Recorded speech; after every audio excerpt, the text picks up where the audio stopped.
but as he rowed towards Folly Bridge, he knew nothing had changed. James tried to focus on those brief, blissful half-seconds of relief when the blades were up and out of the heavy water, the recovery before the drive. He tried to imagine the river's coolness, the balmy, soothing effect it would have on his burning skin. Each pull squeezed his lungs, his breaths coming as if they were the gasps of someone far away. But his heart was as loud as the engine of a motor car revving too fast. The boat scythed through the water, parting it silently, its bow lean and narrow. He knew that, viewed from the bank, the motion would look effortless. Team rowing, done well, always looked like that. Human beings turned into a single mighty machine, all their energies harnessed towards a single objective. If you had selected the right men, the strongest and the best, the water seemed powerless to resist. Single sculls rarely looked so pleasing. A man on his own could not generate the same momentum or sense of order. James was certain his own rowing looked especially inelegant. His ruined left shoulder made sure of that. Fated now to be forever weaker than his right, his left arm could not keep up. Perfect symmetry was out of reach. He pictured his boat zigzagging its way down the river, even though he had been told a dozen times that it did no such thing. He gulped for oxygen, looking up as he did so. Folly Bridge was just visible in the distance. Once there, he would have rowed himself along the icy stretch to Iffley Lock and back 3 times, a distance of 4.5 miles.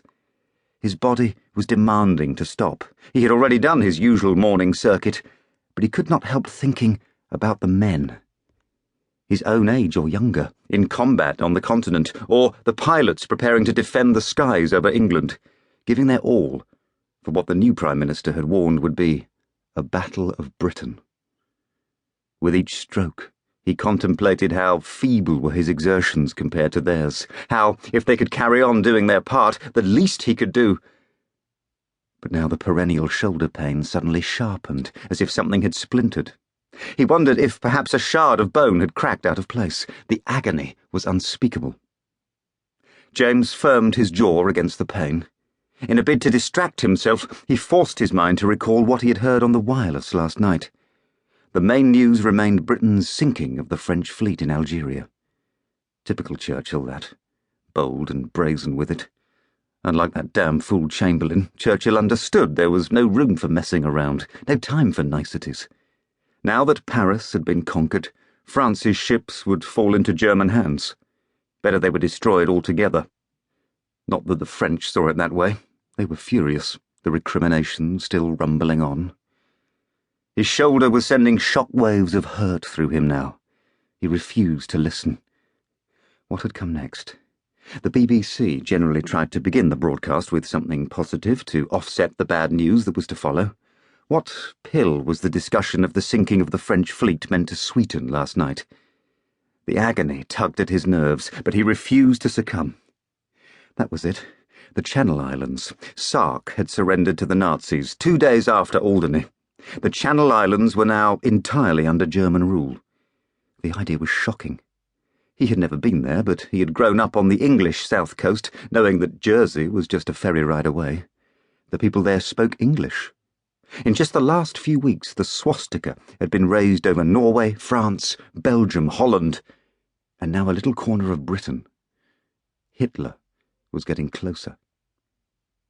James shipped the oars to let the boat drift on the unruffled water, and let out what he thought was a gasp of relief. It was only when a flock of coots scattered wildly that he realized the sound he had made was a scream.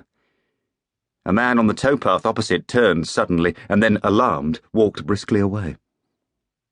James took himself to the bank, as close to the boathouse as he could manage, then hauled himself out onto dry land and braced for the most demanding moment in his morning routine.